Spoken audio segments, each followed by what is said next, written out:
Hello बच्चों, let's see the question. A distance time graph of three cars A, B and C is shown below.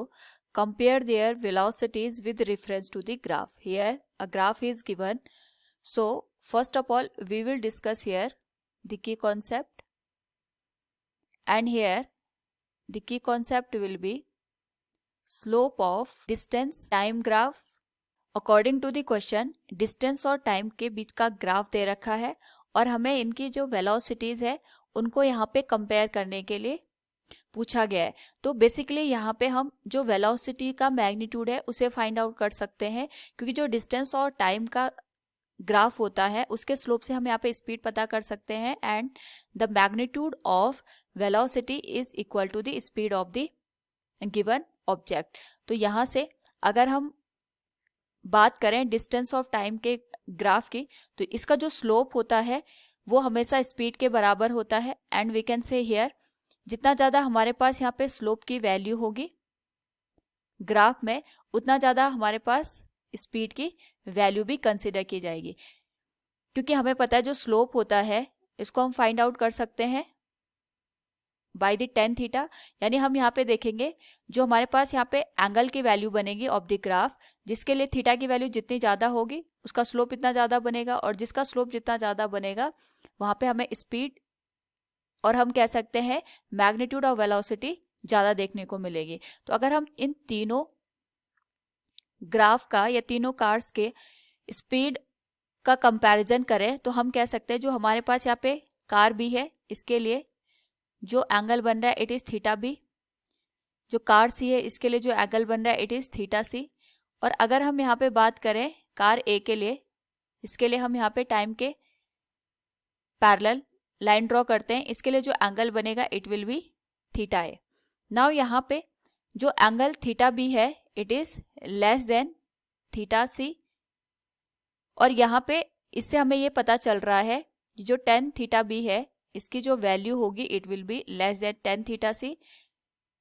या फिर हम ये कह सकते हैं जो बी के लिए स्लोप होगा that will be less than slope for the C. और इसको हम इस तरीके से समझ सकते हैं कि यहाँ पे speed of B will be less than speed of car C. या फिर हम इसको ये यहाँ पे लिख सकते हैं V B will less than V C. Similarly अगर हम बात करें यहाँ पे कार ए और सी के लिए, तो इनके लिए जो यहाँ पे डिस्टेंस और टाइम का ग्राफ है अगर हम इनको ऑब्जर्व करें तो इनके लिए जो स्लोप बन रहा है थीटा ए एंड थीटा सी, ये हमारे पास यहाँ पे ए और सी जो लाइन है ये पैरेलल है एक दूसरे के. लाइन पैरेलल होने की वजह से हम ये कह सकते हैं कि यहाँ पे जो एंगल की वैल्यू बनेगी थीटा ए एंड थीटा सी वो सेम बनेगा, इन दोनों का जो स्लोप आएगा वो सेम बनेगा. और अगर स्लोप सेम आएगा तो इनकी जो यहाँ पे स्पीड हमें देखने को मिलेगी वो इक्वल देखने को मिलेगी. So we can say slope for A and C will be same.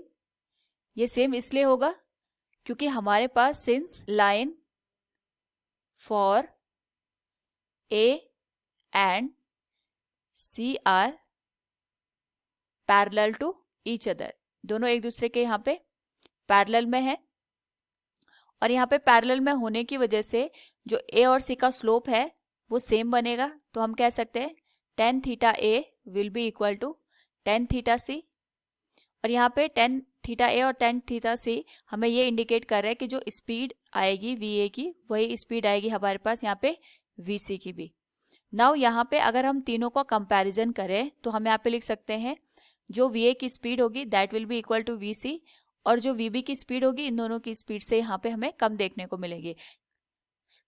Same हमारे पास यहाँ पे वेलोसिटी के टर्म में हम बात कर सकते हैं the velocity of A will be equal to velocity of C and velocity of B will then both of them. So from the given question we can say here compare their velocity with respect to the graph, it will be V A equals V C but VB will be less than both of them. Hope all you understood it. Thank you and best of luck.